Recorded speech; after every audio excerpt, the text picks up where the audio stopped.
Hello guys, welcome to my YouTube channel. आज मैं उपस्थित आছোঁ লখিমপুৰ গণেশ মন্দিৰ।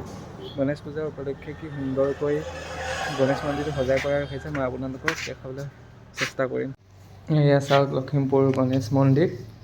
গণেশ পূজা উপলক্ষে গণেশ মন্দিৰটো কি সুন্দৰকৈ সজাই পৰাই ৰাখিছে। এয়া চাওক গণেশ মন্দিৰৰ পাৰ্ককেইখন। এয়া চাওক আপোনালোকে সময় পেলাই আহিব লখিমপুৰ গণেশ মন্দিৰত। চাওক মই সম্পূৰ্ণ দৃশ্য দেখাবলৈ আপোনালোকক চেষ্টা কৰিছোঁ। ফুলেৰে কি ধুনীয়াকৈ সজাইছে চাওক আপোনালোকে।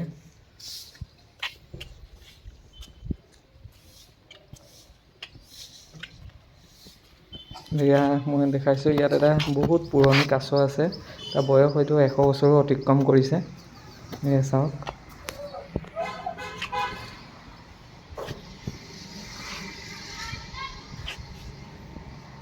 চাওক ফুলখিনি কি ধুনীয়া লাগিছে। ইয়াত মানুহ বহিব পাৰিব, আহি পিনে অলপ জিৰণি ল'ব পাৰিব। এয়া চাওক, মই লখিমপুৰ গণেশ মন্দিৰত থকা শহাপহুকেইটা দেখাবলৈ লৈছোঁ। এয়া চাওক কি ধুনীয়াকৈ সুন্দৰকৈ খেলি আছে, সিহঁতি ধেমালি কৰিছে। এয়া চাওক, আপোনালোকে উপভোগ কৰক।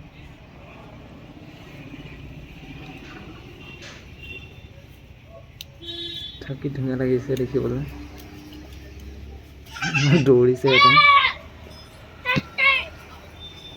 চাওক কিমান মৰম লগা।